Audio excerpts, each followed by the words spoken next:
আজকে চলে এসেছি এক থালা আমলকি নিয়ে। তো আমলকি দিয়ে আজকে তৈরি করব একটা খুব দারুণ রেসিপি। তো আমলকি দিয়ে চ্যবনপ্রাশ তৈরি করব। তো তোমরা ভিডিওটা প্রথম থেকে শেষ পর্যন্ত দেখতে থাকো। আর এখানে সমস্ত কিছু আমি নিয়ে নিয়েছি, যা যা লাগবে। এখানে নিয়েছি একটু খেজুর আর একটু কিশমিশ, এটাকে জলে ভিজিয়ে দেবো। তো এই চ্যবনপ্রাশ কিন্তু সর্দি কাশির সময় খুবই উপকারী। সর্দি কাশি ভালো হয়ে যায় খেলে। আমরা তো দোকান থেকে কিনেই খাই, এবারে ঘরে বানিয়ে খেতে হবে। সর্দি কাশির জন্য এই আমলকি চ্যবনপ্রাশ কিন্তু খুবই উপকারী। আর তার সঙ্গে রয়েছে কত রকম মশলা। এই যে তেজপাতা কয়েকটা ছিঁড়ে আমি দিয়ে দেবো কড়াইতে। আর দিয়ে দেবো দারচিনি টুকরো দিয়ে দিলাম। দিয়ে দেবো কয়েকটা এলাচ, লবঙ্গ, গোলমরিচ।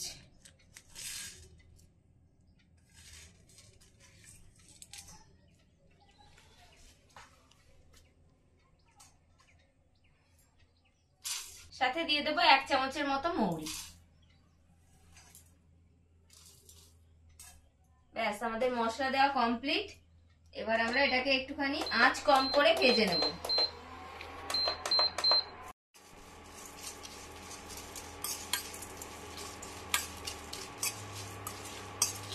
কি করছো? এই যে মাঝে মাঝে কড়াইটা বেশি গরম হয়ে গেলে তখন এটাকে একটুখানি নামিয়ে নিয়ে করতে হয়। তাও আমি একদম শেষ ভলিউমে দিয়ে রেখেছি, একদম কম। মশলা আবার বেশি পুড়ে গেলে কিন্তু মশলার গুণাগুণটা নষ্ট হয়ে যায়। সেই জন্য একদম আঁচ কম রেখে মশলাটাকে করতে হবে তৈরি। তো এই যে সমস্ত মশলা ভাজা হয়ে গেল, আর মশলা থেকে খুব সুন্দর একটা খুব সুন্দর গন্ধ বেরিয়েছে। এটাকে ঠান্ডা করে আমরা গুঁড়ো করে নেব। এবার কড়াইতে দিয়ে দেব পরিমাণ মতো জল। এখানে আমি কয়েকটা আমলকি নিয়ে নেব, যতগুলো করব। সবগুলো করব না, কিছুটা আবার কাঁচা খাবো বলে রেখে দিচ্ছি। এমনিতে তো আমাদের আমলকি ত্বক, চুল সবকিছুর জন্যই খুব উপকারী। তারপর সর্দি কাশি সব রকম। আমলকিগুলো জল দিয়ে একটু ধুয়ে নিলাম। এবার এই যে আমি এরকম ফুটো ফুটো থালা নিয়েছি, তোমরা কিন্তু জলের মধ্যে দিয়েও ভাপিয়ে নিতে পারো, জলের মধ্যে দিয়ে সিদ্ধ করে নিতে পারো। আমি এই থালার উপর দিয়ে দেবো।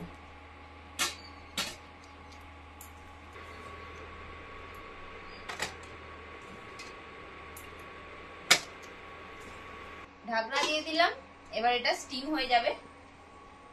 তুমি দেখো তেজপাতাগুলো কত সুন্দর গুঁড়ো হয়ে যাচ্ছে। একদম ভাজা হয়েছে তো, সুন্দর মচমচে করে ভেজে নিতে হবে। আমি মিক্সির মধ্যে গুঁড়ো করে নেবো, তোমরা চাইলে শিলনোড়াতেও করতে পারো, মিক্সিতে সহজে হয়ে যায়।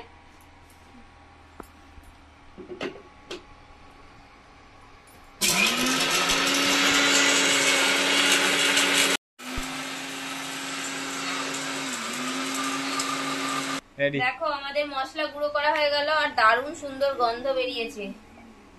দেখো মা, গন্ধটা খুব সুন্দর বেরিয়েছে। আজকে চ্যবনপ্রাশ বানাচ্ছি। মা এসছে এখন আমাদের বাড়িতে। মা বসে আছে। এই দেখো এখানে আমলকি ভাপানো হচ্ছে। আমার সবজিটাকে দেখি কিরকম গাছ আসছে। এক্ষুনি তো মশলাটা লাগবে না, আমি প্লাস্টিকের মধ্যে ভরে রাখি, কারণ এর মধ্যে আরো এখনো কিছু গুঁড়ো করতে হবে, বাটাবাটি করতে হবে।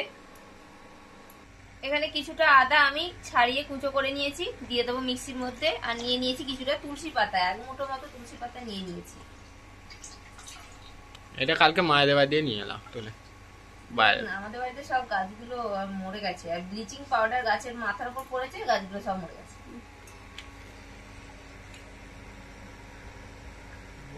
তুলসী পাতা দিয়ে দিলাম।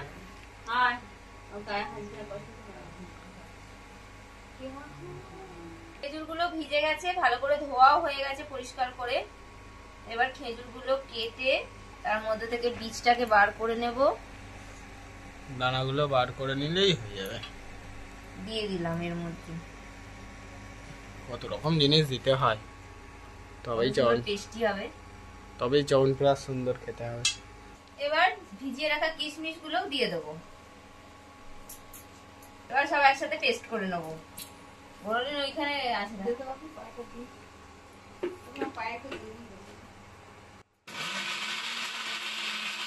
এই দেখো কত সুন্দর পেস্ট তৈরি হয়েছে। এই পেস্টটাই যদি শুধু খেয়ে নেওয়া যায় না, হেভি লাগবে খেতে। তুলসী পাতা দেওয়া আছে, আদা দেওয়া আছে, খেজুর আছে, মিষ্টি মিষ্টিও হবে, বেশ ভালো লাগবে। আর এই পেস্টটা খেলেও সকালবেলা উঠে 1 চামচ করে এটা খেয়ে নিলেও শরীর ভালো হয়ে যাবে।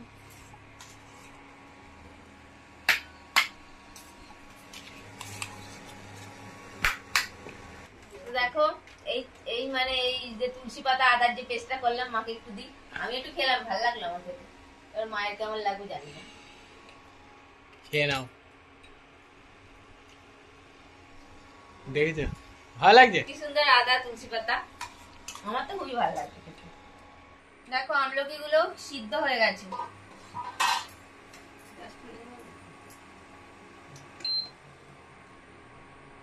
এই যে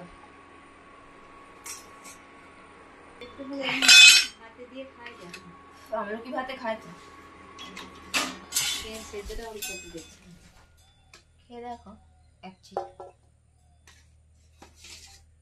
এই দেখো কত সুন্দর সেদ্ধ হয়ে গেছে। আর আমলকি সেদ্ধ হয়েছে কিনা বুঝতে পারবে, ফেটে গেলেই বোঝা যাবে আমলকিটা সেদ্ধ হয়েছে কি। অনেক বড় হয়ে যায় সেদ্ধ হলে, আকারে বড় হয়ে গেছে, অত বড় বড়ও ছিল না। দেখো রসগোল্লা। দেখো এটা সিদ্ধ করা এই যে আমলকি গুলো ঠান্ডা হয়ে গেছে। আমি হাতে করে এগুলোকে খোসা ছাড়িয়ে এই যে বীজটাকে বার করে নেব। এর শাঁসগুলো নিয়ে নেবো আর বীজটাকে বার করে ফেলে দিতে হবে। কি সুন্দর কোয়া কোয়া ছেড়ে যায়, আমলকি অন্যরকম দেখতে। এই জন্য মা লক্ষ্মীর পছন্দ। একটা আমলকি গাছ বসাবো। আমলকি গুলো এবার পেস্ট বানিয়ে নেব।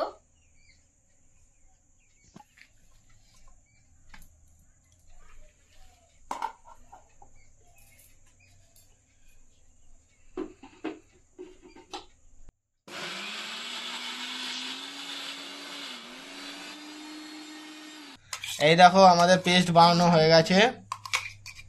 এই দেখো কত সুন্দর পেস্ট। এরকম সবটা হয়নি, সব করে নেবে। তো এই শীতের শুরুতে একদম বেশি করে এরকম চ্যবনপ্রাশ বানিয়ে রেখে দিলে তাহলে কিন্তু সারা শীতে 1 চামচ করে খেয়ে নেবে, সর্দি কাশি দূরে চলে যাবে, ভালো থাকবে শরীর। শরীর ভালো থাকবে। দেখো সব আমলকি কিন্তু পেস্ট করা হয়ে গেছে আমার। এবার কড়াইতে দিয়ে দেবো ঘি। সমস্ত কিছু রেডি করে নিলাম। এবার আমলকির কি বলে চ্যবনপ্রাশ করতে বসে গেছি। ঘি দিয়ে দিলাম, ঘিটা গরম হয়ে গেছে। এবার আমলকি দিয়ে দেবো।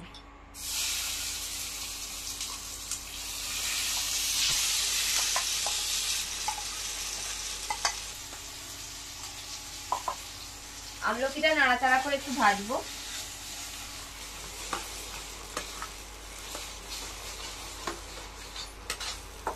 তো দেখো কিরকম ভাবে এই আমলকি সেদ্ধটা কড়াইতে একদম সেটাকে চ্যবনপ্রাশে রূপান্তরিত হচ্ছে। হ্যাঁ, কড়াইতে একদম ভালো করে নাড়াচাড়া করছে, নিয়ে শুকিয়ে যাবে মনে হচ্ছে।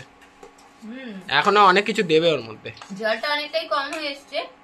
এবার আমরা আরেকটা মশলা দিয়ে দেবো, ওই যে পেস্টটা, এই যে তুলসী পাতা ইয়ে যে পেস্টটা ছিল সেটা।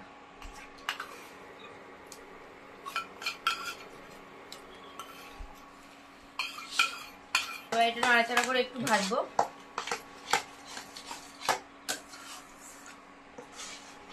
দেখো নাড়াচাড়া করতে করতে খুব সুন্দর একটা গন্ধ বেরিয়েছে। এবার দিয়ে দেবো গুড়, পরিমাণ মতো গুড় দিয়ে দেবো। এখানে কিন্তু গুড়ই দিতে হবে, গুড়ের বদলে চিনি দিলে কিন্তু এটা হবে না। গুড়টাই হচ্ছে হেলদি, তাই গুড়টা দিতে হবে। গুড়টা দারুণ, পুরো লাল। গুড়টা ভালো। হ্যাঁ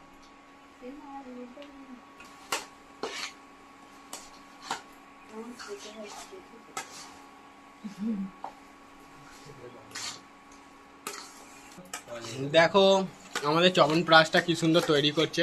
কালারটা কিন্তু খানিকটা এসছে, এখনো আসবে, এখনো মশলাটা দেওয়া হয়নি গুঁড়ো করা। এটা যত হবে তত কিন্তু কালো হবে, খালি নাড়াচাড়া করে যেতে হবে। দেখো গুড়টাও একটু নাড়াচাড়া করে নিলাম, এখনো নাড়াচাড়া করতে হবে, এখনো হয়নি। এবার আমরা দিয়ে দেবো গুঁড়ো মশলাটা।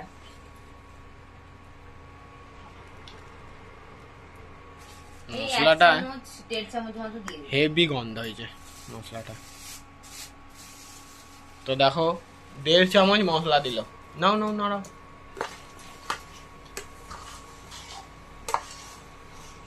মশলাটা দিয়েছি, মশলাটা থেকে তো খুব সুন্দর গন্ধ বেরোচ্ছে।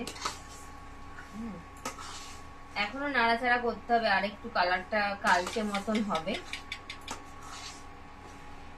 দেখো আমাদের চবনপ্রাশ তৈরি হয়ে গেল। আমি কিন্তু বন্ধ করে দিয়েছি, এখনো গরম। এই যে এটা এতটাই টাইট টাইট নামাতে হবে, শক্ত শক্ত, শুকনো শুকনো হয়ে যাবে একেবারে। হ্যাঁ এরমই তো হয়, এখন টাইট। এর থেকেও কালো দোকানে দেখা যায়। আমাদেরটা আমলকির চবনপ্রাশ, ঠিক আছে। আমলকি দিতে হবে, এগুলো পেট শরীরের জন্য খুব উপকার। ছবিটা দেওয়া থাকে দেখবে। হ্যাঁ হ্যাঁ আমলকিও দেয় ওরা। আমলকি, যত রকম মশলা, তুলসী, সবকিছু দেয়। দেখো আমাদের এতটা চবনপ্রাশ তৈরি হয়ে গেছে, আর এটা তো এখন গরম গরম। অল্প একটু খেয়ে দেখবো কেমন হয়েছে খেতে। মাঝে মাঝে খেঁচুর খেঁচুর গুলো একটু দানা দানা পড়েছে। খুব সুন্দর লাগে। এত সুন্দর সুন্দর জিনিস দেওয়া হয়েছে, সুন্দর না লেগে যাবে কোথায়। হ্যাঁ দেখো কত সুন্দর দেখতে হয়েছে চবনপ্রাশটা। তোমাকে একটু খাইয়ে দিই। দেখো যত ঠান্ডা হবে খুব সুন্দর লাগে, যত ঠান্ডা হবে। মানে তৈরি করে হেভি লাগছে, হেভি লাগছে, হজমির মতনও লাগছে না। সব রকম মশলাটা দেওয়া রয়েছে, পুরো অরিজিনাল চবনপ্রাশ লাগছে। পুরো চবনপ্রাশে এরকম কষা কষা থাকে, একটা তুলসী তুলসী গন্ধ থাকে। তো তোমরা বাড়িতে এইভাবে তৈরি করে নাও, শীতকালে সারা শীত খাও, সারা বছরও খেতে পারো। খেতে মানে খাওয়া কিন্তু খুবই ভালো। আর এটা কিন্তু অরিজিনাল খাঁটি চবনপ্রাশ, কিন্তু একদম কেমিক্যাল ছাড়া। কেমিক্যাল ছাড়া অল্প তৈরি করবে আর খেয়ে নেবে। বেশি দিন তো রাখা যাবে না, কারণ এটা কোনো প্রিজারভেটিভ দেওয়া নেই। তো অল্প অল্প তৈরি করবে আর 15 দিন ধরে খাবে, 2 সপ্তাহ ধরে খেয়ে নেবে। তো এইভাবে তৈরি করে কাঁচের বোতলে ভরে রাখবে। আর কেমন লাগলো আজকের ভিডিও কমেন্ট করে অবশ্যই জানাবে। চলে আসছি আরো নতুন ভিডিও নিয়ে। আজকের মতো এখানে শেষ করছি। ভিডিও লাইক করে দাও। Tata tata.